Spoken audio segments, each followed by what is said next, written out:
Welcome to All About Art. My name is Alexandra, and I'm an art historian, curator, and writer. Within this podcast, topics relating to art history, cultural policy, the art sector, as well as a large range of other art-related topics will be covered. Conducting critical discussions, having entertaining exchanges, or just enjoying some relaxing chats, All About Art is where you'll find it all. Join me in exploring and developing cultural discourse.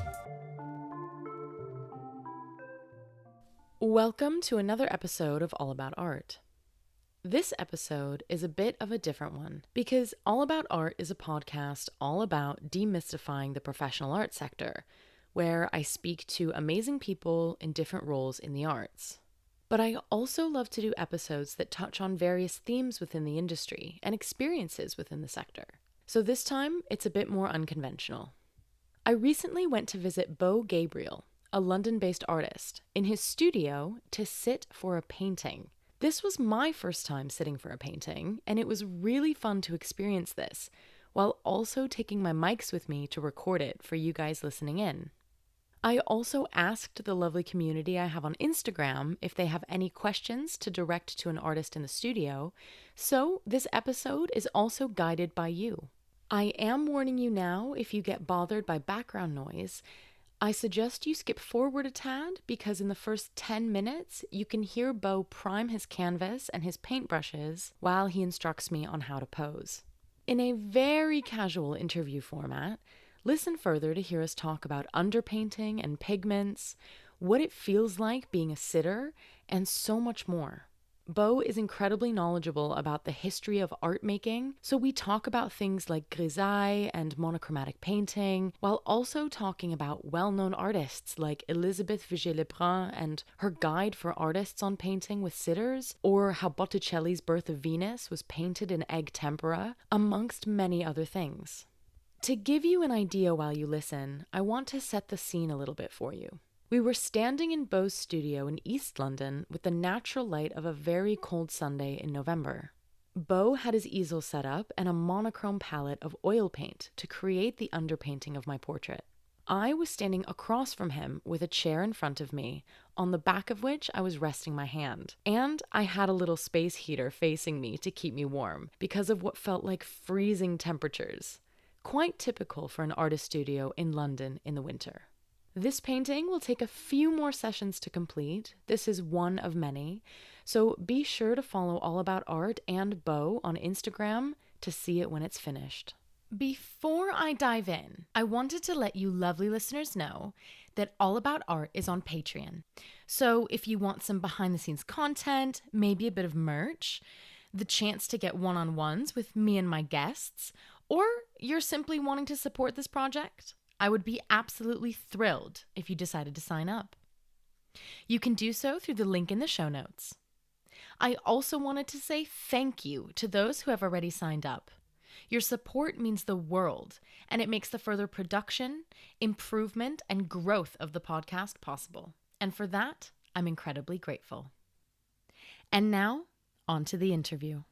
So what I'm doing right now is just this is just a blank linen canvas that's been primed, and I'm just rubbing a bit of sort of earth pigment into it to give, so it's not pure white. Okay. Which is a fairly old school approach to painting figures. It's what the Italians call the imprimatura. Imprimatura. When you see, it's one of those, when you see sort of those older paintings, especially ones that are half finished and they have this sort of earthy glow to them. I don't know if you can imagine that. Yeah, absolutely. The underlying color was this was often these warmer, sort of brownish red, yellowy pigments, which if you knew what you were doing, which I'm not sure I do, but it sounds like it kind of comes up, the lower layer remains there and it adds this warmth to the layers that come on top. It also means that you have a slightly tighter control of the range of color, because if the canvas is pure white, then that's automatically your whitest white, and you're constantly sort of at risk of being overwhelmed by it's like looking directly into a spotlight. Because if you tone it down a bit, then you decide where the where the widest white is going to go. So tell me what you're using right now. Yeah, so these are, I mean, this is oil paint. It's, the pigments that I'm using here are two fairly pedestrian but very nice colors, which are both earths. So they're ochres, things that basically, if you go into the mountains outside of Florence and start digging around with a shovel, this is the kind of stuff that you come up with. That's the vibe. Yeah, and I'm rubbing it. I'm actually rubbing it in with this cloth directly into the canvas, which is something that actually Vasari, the very famous art historian, he also wrote another text which I think was published alongside the Lives of the Artists, but which much fewer people read, which is actually a sort of manual on on how to make paintings. And he actually says that was early 16th century. He says that this is his preferred method for toning the canvas is to I think he says just use your fingers to rub it directly in. I feel like this is also kind of like painting ASMR for listeners. Like yeah, well, there's clicks of the palette knife. Yeah, essentially what we're going to be doing today is sort of monochrome painting of your portrait. In order to get more out of the colors, you had to work in layers because it was not like Impressionism in many ways was a sort of technological revolution in painting as much as anything else, because suddenly you had these amazing colors that you could get ready to use in tubes, and you suddenly were, there was basically no limit in what you could paint, whereas it used to be like you wanted sort of the deepest red that you could. You would have to build up 3, 4, 5, 6, even. I mean, some of the Titian drapery in the National Gallery, the purples and reds have like 10 layers of pigment. But that all started with a sort of monochrome underpainting. Because that also, these pigments were also very expensive back in the day. So you wanted to make sure you weren't wasting anything. That meant that if you had everything sort of already planned out in a monochrome underpainting, then that sort of served as your roadmap and provided the framework to do everything else on top of. That at least is the theory. In practice. I feel like there was a really, really cool exhibition at the National Gallery back in 2017, 2018 that was all about that. Was that the Grisaille one? Yes, it was. Yeah, exactly. So this concept, it's been around for a while. It started actually in a tempera painting. Yeah. In which at least the skin tones were always underpainted in green. So the Italians called it Verdaccio. But if you look at the oldest paintings, for instance, the National Gallery from Italy, so late medieval, early Renaissance period, there's often this greenish sort of pallor to the faces. Yeah. And that's actually because, the upper layers of the pinky skin tones have been abraded or have fallen away, and you're left with what was originally there, which was this green. Kind of a greenish hue. But as sort of time went on, by the I guess 19th century, when the French academic thing was in full force, they'd gone to the point where they were doing these photorealistic underpaintings in black and white. And I think that was very much like the Grisaille that and the whole concept of Grisaille and it was very much. I mean, I can't remember all that much from it, but I do remember being incredibly impressed, and I felt educated when I had walked out of that exhibition. It was drawings that he transferred. I'm going to be looking at unfinished works of art a lot differently now after that comment. Well, hopefully we'll finish something today. So yeah, I think so. Now that that's all taken care of, we basically just need to decide on what the portrait's going to be. So I think for now you're standing. The distance seems about right. Okay. The light is coming from this side. I think because now it's a sort of head-on, full frontal. Yeah, exactly. It's a bit.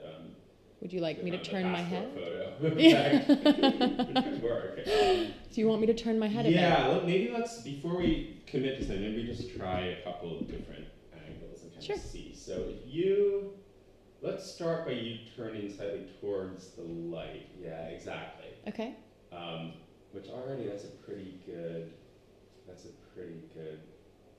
angle. It also it's interesting how shifting around changes the attitude slightly. Some people are very adamant that they have a side of their face that they prefer. I have a side. Yeah, I have a side. It's not the one you're looking at okay, right well, now. so try the other one. No. But I think both sides are fine. Let's just see it. This is this is the exploratory phase. So why don't you turn around. But this is what DJ LeBron said. She said when people go to their poses that make them happy, you just immediately you see them like. I think both sides of their face are equally wonderful. But maybe I do like your eyes kind of lit up a bit when you turn this way. So I think this bodes well. As a general rule with doing portraits, I try to let so much of it is seeing what a person's character is. Some people are perfectly content to stay stock still for longer than even I can concentrate for. Some people are of the fidgety persuasion, but you work with that as well. I find it sometimes good practice to set time limits. Okay. So, and then based on that, we can kind of see how you feel. And so if we start with like 5 minutes, for instance, I can set a timer. That sounds good. Yeah. And then maybe just because I had some questions from people from social media, maybe we can start with one or two of the questions. 10 minutes on the clock. Starting now. Right. So the first question is, what music do you have on? It sort of depends on what the task at hand is, and I find I used to be a musician, so I'm actually very I listen to a lot of music when I'm working, and it's also music informs a lot of the paintings I've been doing. They're inspired by specific musical pieces, or they reference musical ideas. So sometimes I will, I'll put a certain piece on that I'm intentionally trying to react to or have some sort of working relationship with, as it were. And for this series, for instance, has been very influenced by the earliest forms of opera in Italy. So there's a composer, Claudio Monteverdi, who's generally acknowledged as the first opera composer in the Western tradition. And there's a couple of those pieces which I probably listened to 100 times. The thing with painting is you also, you have to be a bit careful, because sometimes if you put on something that you don't know, and especially if it's very good, it can be a bit distracting. Oh yeah. Because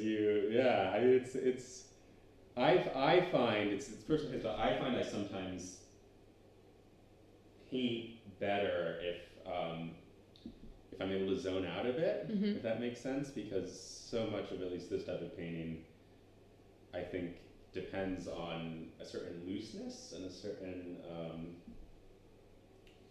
an ability to sort of let your muscle memory and your intuition take over. And one way to do that, I find, is if you listen to something that you know very well, you just sort of slip into you must know what I'm talking about. Yeah, absolutely. So I have playlists that I've probably listened to hundreds of times. It's definitely how I feel when I write. When you write, okay, interesting. Yeah. I can't listen to music when I write. I can't listen to music with words when I write. Oh, okay, but instrumental. Yeah. But if it's something like, sometimes I listen to, it depends on if I need more energy or if I need to concentrate a bit more. But sometimes I listen to more like upbeat instrumental things, right. And then instrumental versions of well-known songs come on. And so all of a sudden I'm, singing the lyrics in my head, and I'm like, no. No. But then if I put on like some classical music and have that on in the background, it very much helps me, especially if it's a playlist that I've listened to before. It definitely allows me to just zone out and have that as like Yeah. Completely. So my go-tos are mostly instrumental, and like the aforementioned lute music. Lute music. Yeah, but every now and then, this past week, for some reason that I can't fully articulate, I started listening to a ton of Francois Hardy. Okay. Which I was priming. I had a lot of canvases to prime, which can be quite, it's when you're putting the sort of underlying layer on, which actually can be quite. So you might just tilt your head slightly. Yeah, there we go. It can be quite labor intensive, and I think having something a little poppy, a little upbeat, definitely infused with just the right tinge of heartbreak. Oh God. No, okay, yeah, we'll move on. You should be able to say something, Francois. Maybe yeah, I I mean, my tastes, I will confess, skew towards music written before 1700. So similar to the work that inspires you for to your sort of practice. extent, I mean, I think it's interesting how with that music, and at least talking about classical music and compared to what came later, there's this sort of outward simplicity. Or simplicity perhaps is not the right word. There's the harmonies, the orchestrations, the scale of the works is not nearly as sort of complex as what came later, but within that, sort of like what I was saying earlier about the pigments, having fewer pigments, but then developing tricks in which to get an enormous range of colors and effects out of them. I think that the same holds for that music. So it has this intimacy to it, which I find, and it's very compelling. It's also, I think, actually extremely modern in a certain way. There's an almost, dare I say, minimalist vibe to some of this work. But to be fair, to return to the original question, if I'm working with a live model, I actually will often let them choose what they want to listen to. Yeah. Because that's one of the ways to put people in a good humor, or at least to sort of bring out their true selves. So Yeah. I've painted. My girlfriend likes to listen to history podcasts, which actually I can't. Hey, if she ever wants to listen to All About Art. There we go. Yeah, next time. This is actually perfect opportunity. But yeah, she can listen to this one while she's sitting for your next one. But I can, maybe I can share my studio playlist perhaps with anyone who wants to. I'm sure there's more interest in sort of 15th century lute music among my friends and acquaintances than I might have originally suspected. So before we go on to the next question that someone has asked, what are you doing right now? So right now, I am using just two colors. There's two colors on the palette. There's a white, which is a lead white, which maybe we can get into later, but it's a slightly softer white than the titanium white, which is the sort of go-to modern color.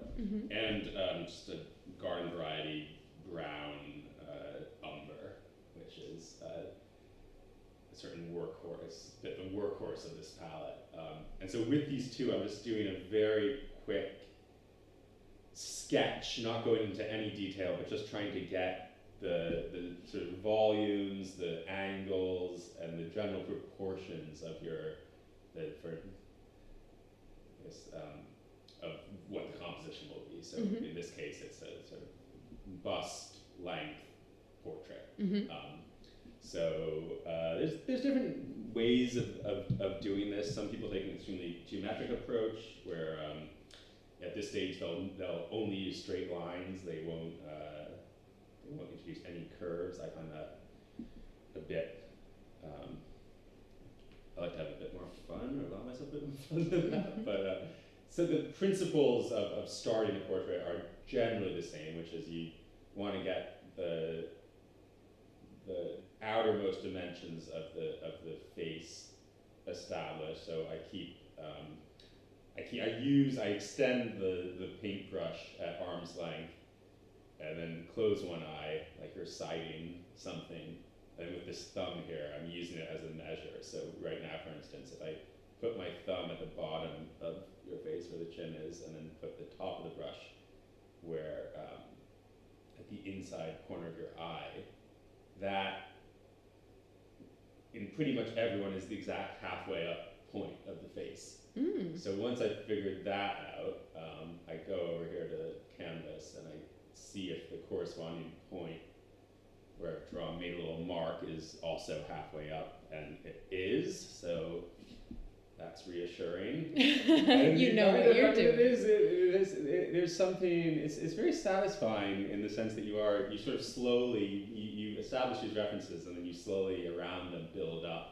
You describe in greater and greater detail everything that's going around. So now that I know where that eye is, I can try and establish the angle between the two eyes, which because this is a sort of classic 3/4 angle and your head is slightly tilted, I can, using the same method, hold the brush at that angle, then come over here.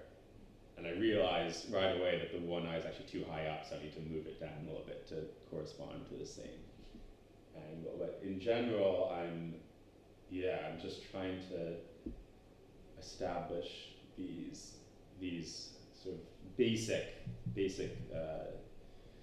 sort of the scaffolding, if you will, of the painting, because then that means that at the next stage I won't still be trying to figure out, guessing if, is this in the right place, is that in the right place? Yeah. It feels weird that I can't smile and nod and be very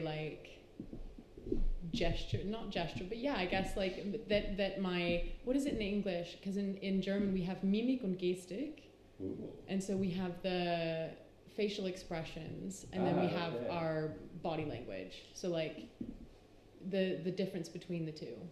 What would you call facial expressions?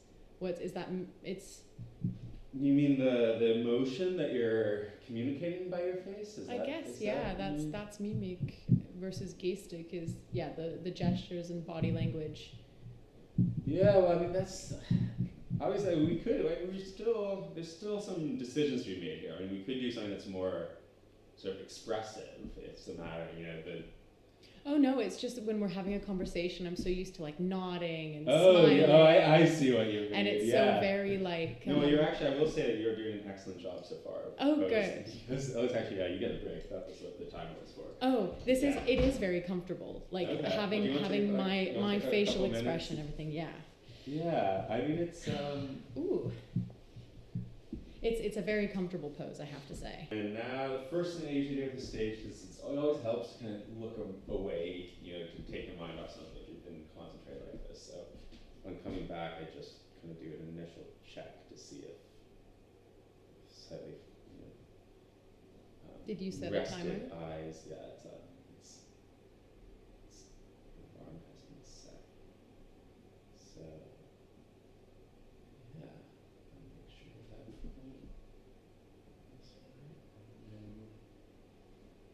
we're off. Should I ask you a second question? Sure. Another question is, what is the very first thing you focus on as an artist painting a sitter? So yeah, that's also a good question. I guess it kind of was answered through how we started this, It does. Again, it depends on. It depends on the type. I think it depends on what ultimately I want a painting to say, for lack of a better word. And in that case, the first thing you notice, the first thing you look for on a sort of conceptual level is what is it about a person that is sort of makes them interesting or gives them character, that especially things that maybe you feel like a painting might communicate in a way that a photograph can't. And generally speaking, I guess what you would call someone's attitude. Mm-hmm. And so I think the first thing you do. I've got plenty of that. Yeah, exactly. You've come to the right shop. Then sort of the first thing that I think as an artist is, how can we sort of work together, sitter and artist, to tap into that and that can come down to the nature of a pose, the angles in his head, what they're wearing. So I've not. I mean, I still work from life. I use models for all the work I do, but I wouldn't consider most of the work I'm doing now as portraiture in the traditional sense. And so the nature that those considerations have shifted a bit, and I suppose I'm now at the point where it's exclusively friends of mine who are posing, but they're almost always playing characters, as it were. Yeah, so in that case, I suppose it's I think one of the really fun things that you can do as a figurative artist, and especially one who's building stories through the paintings, is you can take people who have relationships with and work with them to sort of develop these. I think characters is the best way to put it. And it's this sort of fascinating for me mixture between just practicality and the fact that if you want to depict a human doing something, you need a model. I suppose there are certain artists who don't. From a practical point of view, I mean, I start with just the person, I guess. Placing the image within the confines of the canvas. I still do it, and even as a kid, I remember when I would draw, I would always run out of room on the paper, because I would start drawing something and immediately go in for the coolest detail. Yeah. And then before I knew it, that detail would take up the entire page, and there was no room for anything else. You start painting a ship, and you want to do the very ornate part on the back, with all the carvings and there's no room for the rest of the ship. The rest of it. So I've begrudgingly accepted as a painter that one of the first things is you make sure. It doesn't always work. I have some drawings over there. If you look, I've had to glue other pieces of paper to them because I've run out of room. But for this, especially when you're working on canvas, it's hard to add more canvas on. Not impossible. There are paintings that, if you look at older paintings, where they would sew canvases together but yeah, and so then from there, it's just it's a matter of once you have that defined, then you start working inwards. It's a bit. I've heard people use actually the metaphor of being a sculptor, where you're chipping away at a block of stone of some sort. Once you have this sort of outward part defined, it's a matter of finding the inner angles and edges. But yeah, I would say the first. That's sort of generally the first consideration. Also, the gesture is quite important, and the gesture can be as simple as just the angle at which someone is cocking their head, or if someone's shoulders are at an angle. That's what gives a lot of dynamism and character and attitude to the depiction of a person. And those are the kinds of things where if you notice them right off the bat and start off with an intention to build a picture around that, I find those are often the more successful paintings. Yeah. We have another question that I think kind of ties into what we're talking about, and it's how did you decide what medium to use? Yeah. And I know that that's quite an interesting one to be asking you, because you've really thought a lot about this. You know a lot about the history of different mediums and things like that. So how did you decide to do what you do with what you do? Yeah, that's a very good question. It's a very good question. I didn't start off as a painter at all. I started off.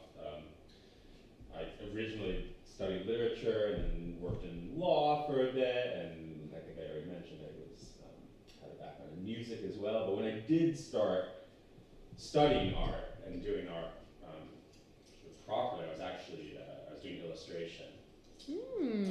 So my mediums at the time were very much those of sort of traditional illustration, pen and very conducive to a sort of quick drawing style.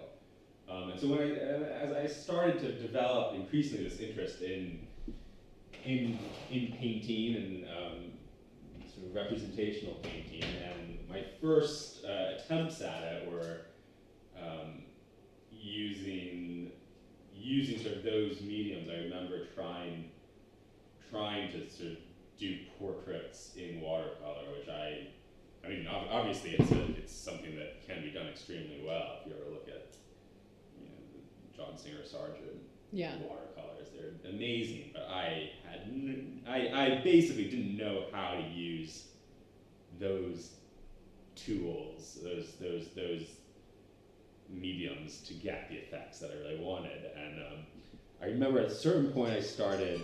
Should we keep going for a little bit? Sure.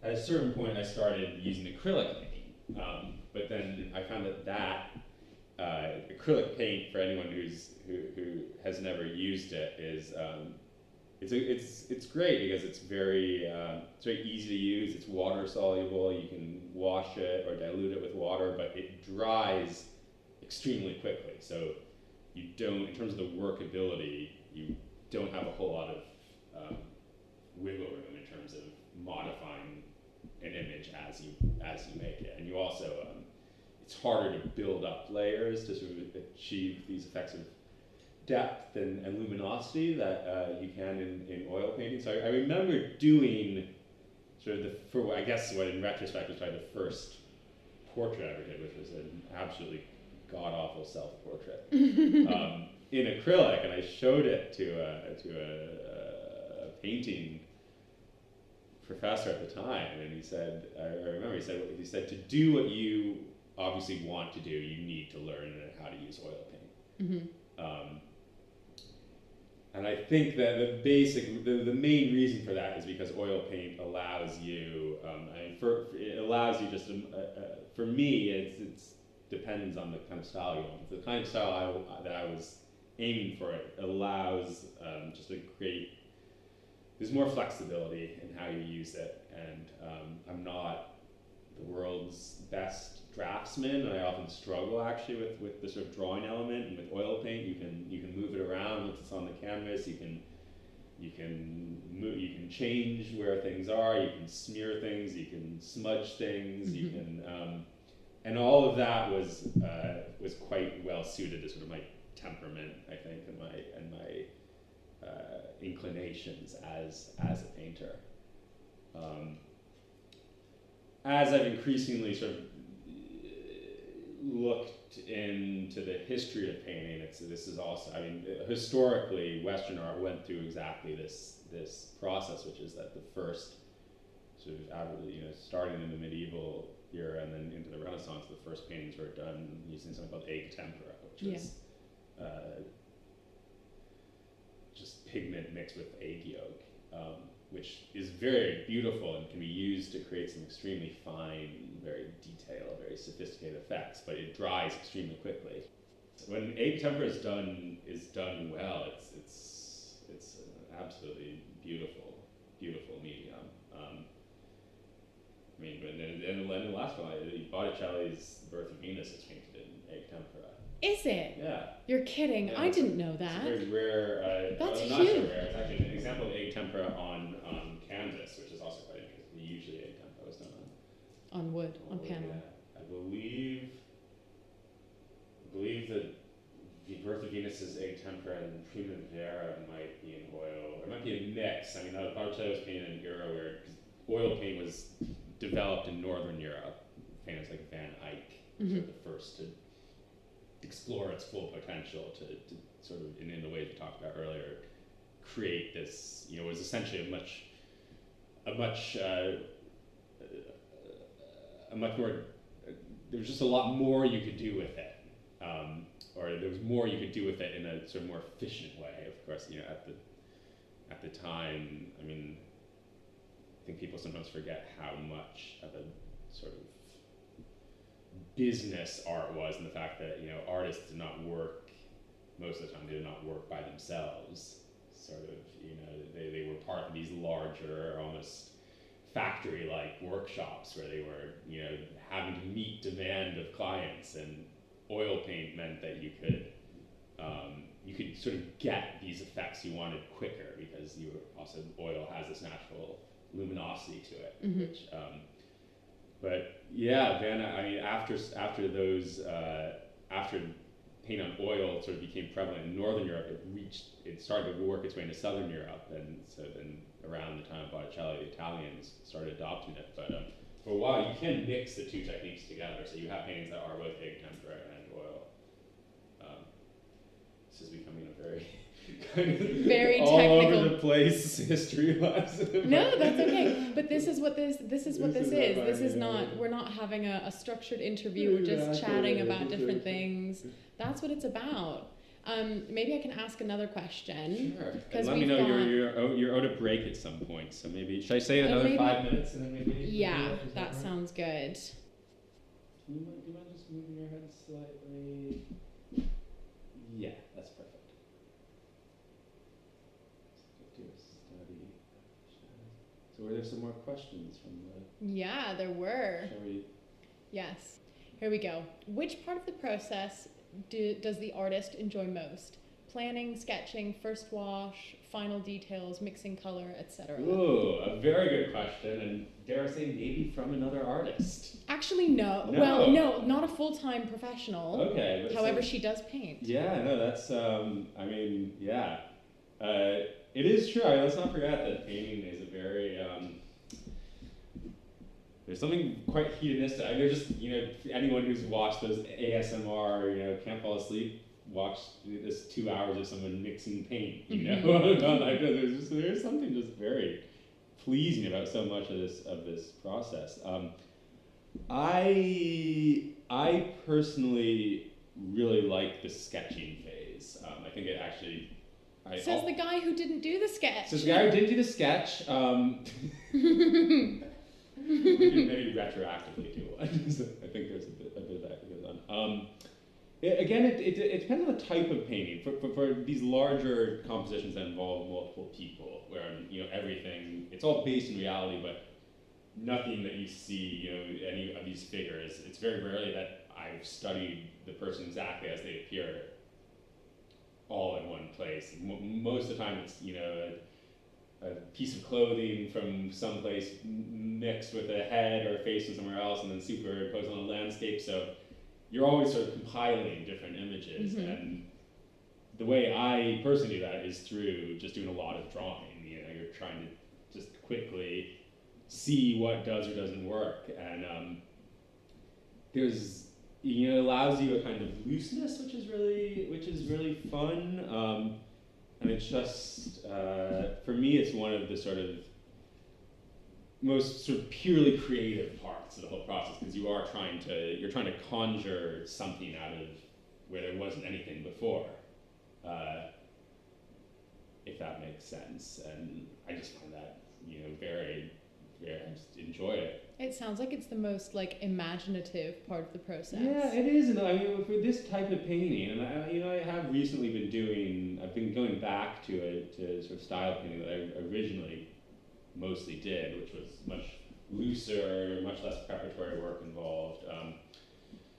But at a certain point, if you've set out to work in a certain figurative style, it's very difficult to do without a certain amount of preparation. Yeah. And the more preparation you do, in theory, the sort of more locked in you are then, by the time you actually start painting and then start building up layers of paint. You asked about washes. Often by the time you're doing that, you have less flexibility in terms of what the image is going to be. Mm-hmm. That being said, doing washes. One of the things that maybe we can talk about next time, because we'll be at that point in the process. One of the features of this kind of type of painting is called glazing, which is where you've already established an underlying image with certain colors, and then in order to make those colors more vibrant, or to add a color that's going to have more power, you put on a very thin, transparent, semi-transparent or transparent layer of paint. And that is, if you've set everything up right, doing that is extremely rewarding because things just become alive, as Really? it were. So yeah, those are two of my very favorite moments. Also, I have to say, what we're doing now, in sort of the same way, you know, it's just doing this underdrawing in monochrome. It's a bit like drawing. It's very exciting because you're suddenly, you know, you see the thing, you see the painting taking shape, but there's still an element of uncertainty that you can still change things. And you know, it's at this stage where just small gestures can completely, you know, a line quickly added here and something wiped away here can completely change the image you're looking at. You'd better still make me look good. Yeah, don't worry. No. I'm just kidding. No, you already said I have nice eyelids, so that's all I really need to know. Well, we are losing our light ever so slightly. Darn. Yeah, because yeah, you're I mean, painting with the daylight. mixing the palette question is also an interesting one. I mean, I'm a bit of a nerd when it comes to pigments in paint. I mean, I'm not really using any pigments that, all the paints I use are basically what would have been on the palette of a painter around 1500. Mm-hmm.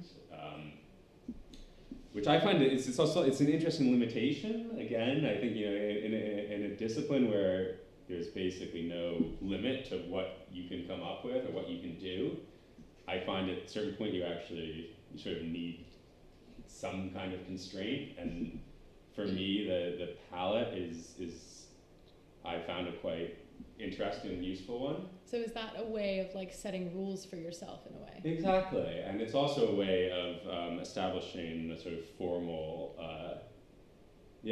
constraint or a framework by which to work.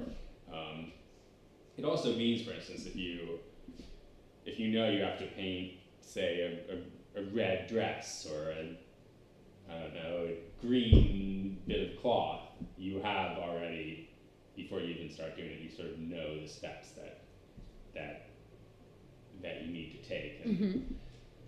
painting, I often think painting is this great back and forth between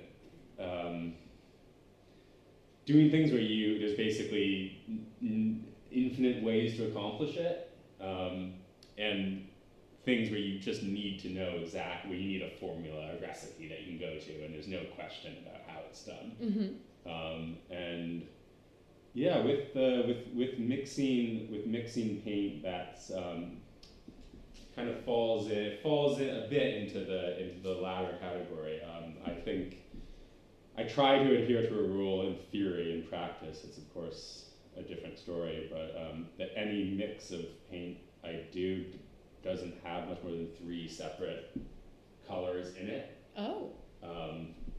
Which I believe is one of those sort of academic, you know, principles of painting, as it was taught in the École des Beaux-Arts in the 1800s. You know, the theory being, if you start adding more colors than that, well, first of all, you increasingly run the risk of things becoming muddy, which is unless.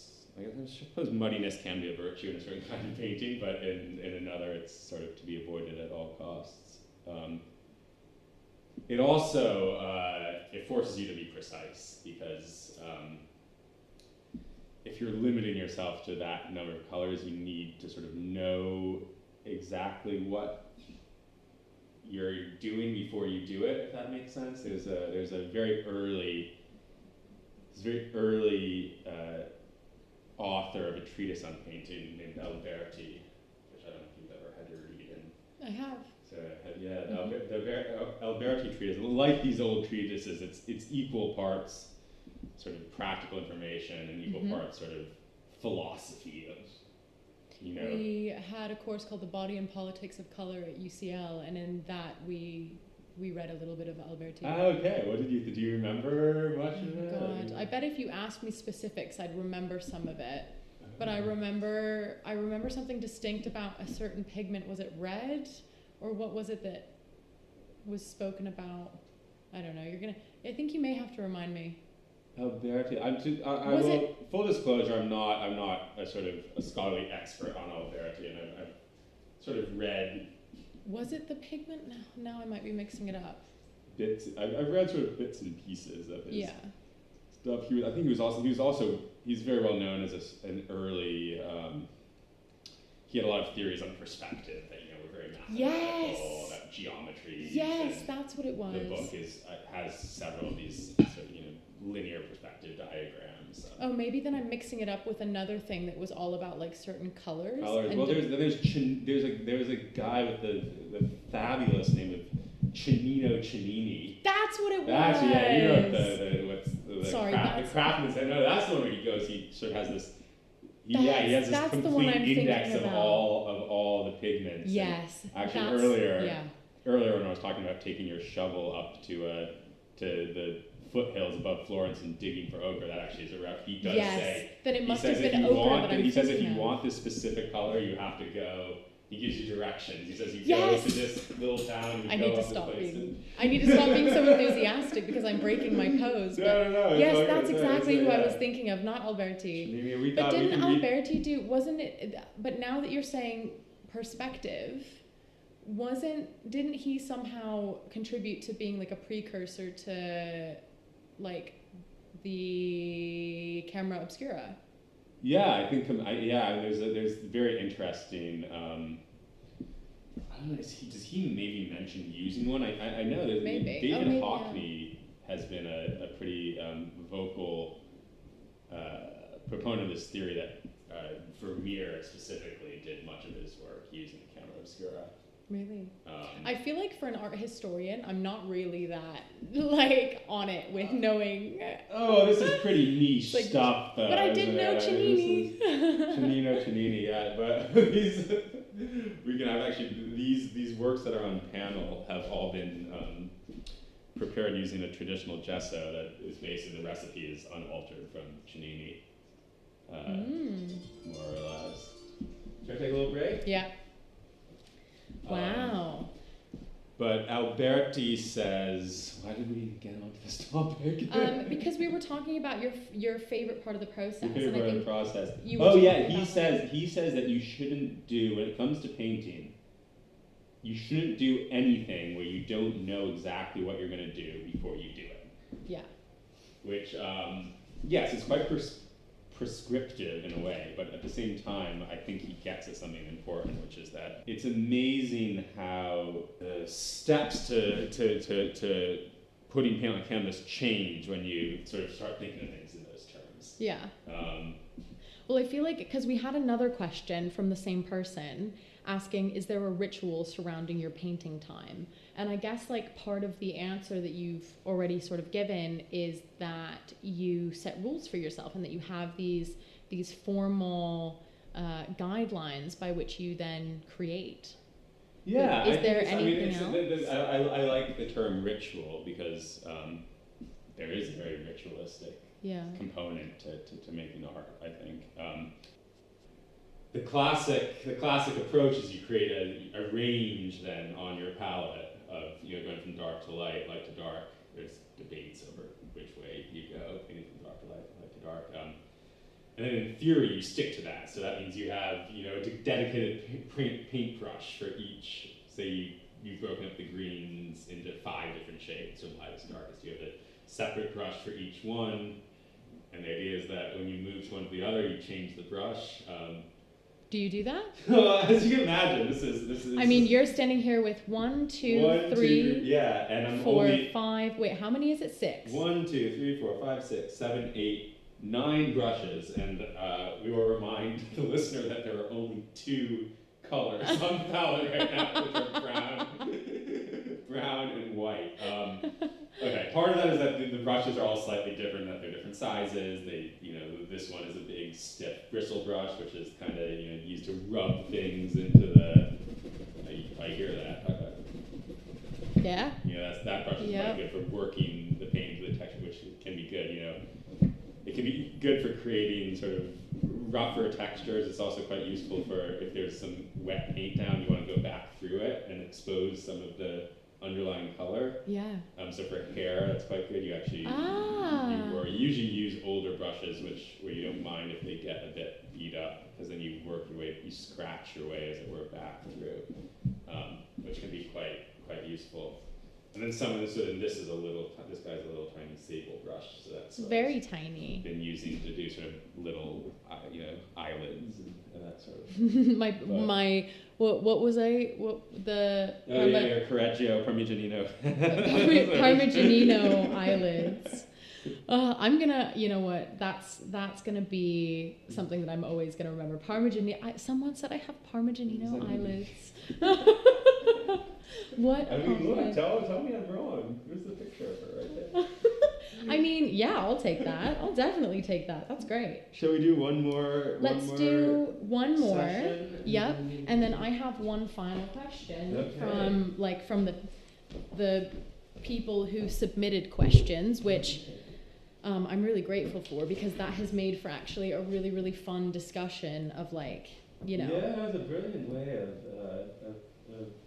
getting into some of these topics, and I feel like we've covered quite a bit. This is also, it's taken on quite a historical element, I realize. It has, and I really do love that, because I think maybe artists. next time we can only talk about 20th century art. Yeah, we can do then. It is quite interesting to see how these principles, at least in the Western tradition, having been defined in the Renaissance, are then sort of either preserved or broken or modified. And absolutely. So much of that. And at least what I'll be able to contribute will be a little bit more educated. I mean, because although I did study art history, my specialization is definitely in 20th and 21st century. So what was your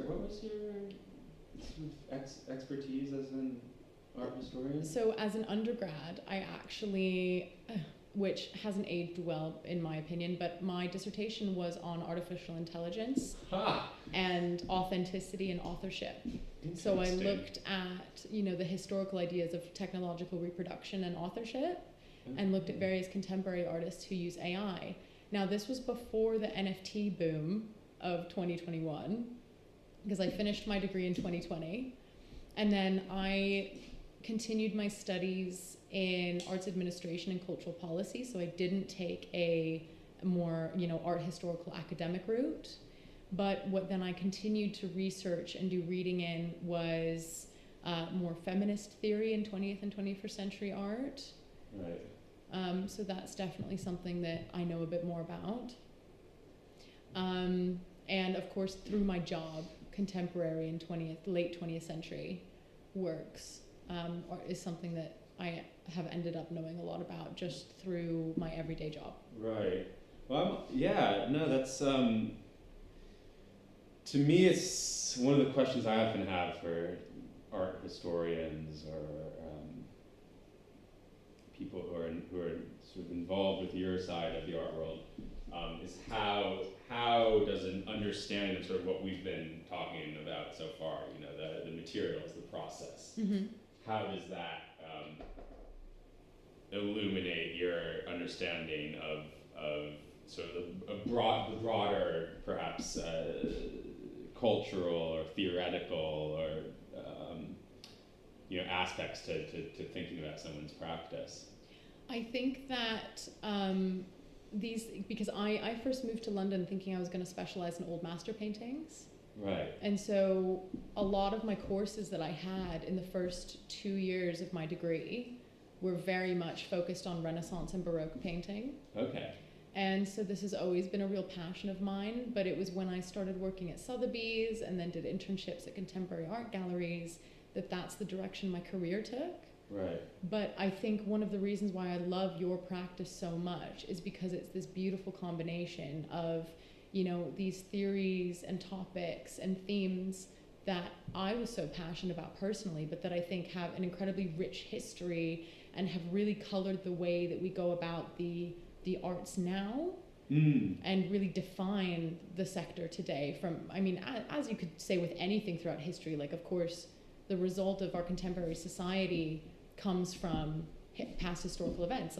We develop out of these things, our society changes, and art is part of that.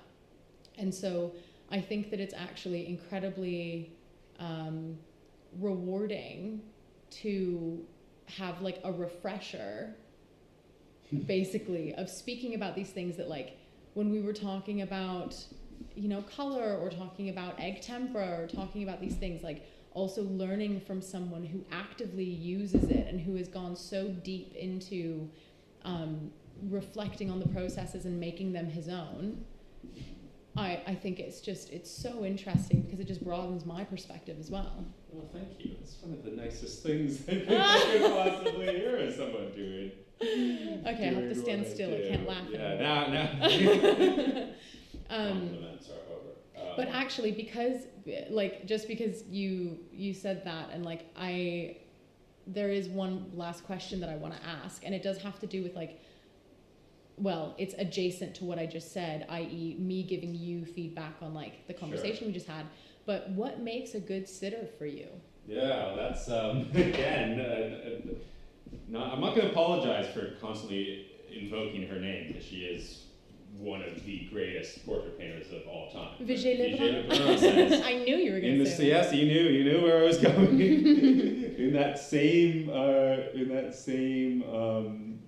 in that same little text, which maybe we should post excerpts from. It is a really great read. She specifically says, when it comes to the sort of comments and feedback, she says people, when they pose, will often want to bring their friends with them. Mm-hmm. She says, you really must not allow this, because she says, before you know it, you're going to have, everyone is going to be offering their opinion, and she says, most people have no idea what makes a good portrait, so there's no good can come of it. She says, every now and then you will have someone who's friends with some real, some connoisseurs. She says, as long as they sort of are respectful, you can allow them. But I find what makes a good sitter, it's a really good question. There's some, it is one where, I think the answers are as varied as there are interesting people to paint out there, which is, in theory, just about anyone. If approached, I find, because as I said earlier, I'm not necessarily a strict portraitist, but when I am painting people, I just, I love working with people who have some curiosity about the process, people with whom I can have exactly this type of discussion, because I end up learning so much as well, I think anyone who's ultimately, for me, so much of painting is about forms of engagement. How do you, as a painter, engage with your own concept for what a painting is going to be? How do you, ideally paint in such a way that other people, even those who don't know anything about you, or perhaps don't know very much about paint in general, can still find some kind of point of communion, as it were. And in some ways, I think that, for me, that all starts with exactly what we're doing here. What is the nature of the relationship, the engagement, the exchange between the painter and the subject. And I also do think it's one of those phenomena where historically it's often a bit of a fraught topic when you start looking at old masters paintings and discussing ideas of subjectivity and the male gaze. You see these paintings by painters like Titian, or Giorgione, and you wonder. Often you hear that people ask, well, what do these models, especially the young women who are often depicted in sexualized positions, you wonder, did they have any say in what was going on? What was the relationship between the subject and the person depicting it? And I think it's interesting from an art historical point of view that I think there's a point at which you can't fully answer that question, because people, most of these models, unless they were painting a portrait of someone who was very influential and well known, that's one thing, but the sort of anonymous models who were in many ways the backbone of the painter's studio in the early modern period, it's very, very little is known about them. painters, I think it's largely understood that in a lot of instances they were actually sex workers because they were in some ways the only women for whom it was culturally, socially acceptable to be in that context. It's a very long-winded answer to your question, but I think one of the things that is sort of our responsibility painting in this era, and especially one where we're much more aware and engage with these kinds of questions, is how can you what is your relationship in exactly that way? We're now, it's again one of the reasons I think behind in this series only using as models people I know personally is one answer to that. What is, even if someone is not being depicted, even if you're not depicting someone in the mode of a portrait, how does the fact that you're using their likeness to stand in for something that you've devised, how does that work when you actually know them and you're not just them, but you are able to have a conversation with them as you make the thing. And that's I think a lot of painters, perhaps, if you ask them what makes a good sitter, they'll say someone who can stand still for a long time and doesn't talk too much. Which from a purely practical point of view, is not wrong. I'm perhaps a less efficient painter because I'm a chatty one. But I think at the end of the day, you actually, it's an interesting question because it really does, it broaches, for me, was a conceptual point of what I do, which is how do you engage, how do you engage your sitter or stander in this case with what you're doing. I mean, I have to say it was absolutely perfect for my project as well, because, having this very, very niche idea of doing a podcast episode while I'm sitting for a painting, standing for a painting, as you just said, I think is incredibly rewarding to have someone who, because you just said you're a chatty painter, yes. And it's absolutely perfect for a podcast episode, because I think it's so nice to hear your thought process and hear you think through the questions and think through your own steps that you're taking. I'm going to try to talk less emotively so that I can stand still. I think we're at a sort of we're at the very end of our session now, so I think we can be a bit. I'm just doing the little faux fur trim. The faux fur. Oh my god! Do you think I should look at it at the end of this session, or should I not look at it at all? Let's see. I mean, we're down. This is like the final minutes of the match. Anything could happen. No, I think at this point, maybe you should look at it, because I actually think, what I like actually is, I sometimes like to, at the end of a session like this, show what I've done to the sitter, because I find people's input, at the end of the day, no one knows your own face as well as you do, in terms of, you're looking at it every day in the say. Yeah, that seems about right. Yeah. You can sit down now. Okay. Yeah, thank you so much. Well, Beau, I think I'm gonna conclude the episode. Yeah, well, to be continued, because we have to be continued. We're gonna do some more sessions. We'll do some more sessions. Yeah, maybe actually we can pick up next time as if you just looked at it. But yeah, no, you've been an excellent. Many thanks to a most excellent model. And, thank you for letting me have this experience. It's something I've never done before, and it's something I've always wanted to do. So this has been really cool. Yeah, we'll stay tuned for part 2 when the color comes out. And that is it for today on All About Art. If you enjoyed this episode, please leave me a rating or a review, as it helps more people discover the show. Also, feel free to share with your friends, or if you share on social media, tag me and get in touch. Thank you so much for listening.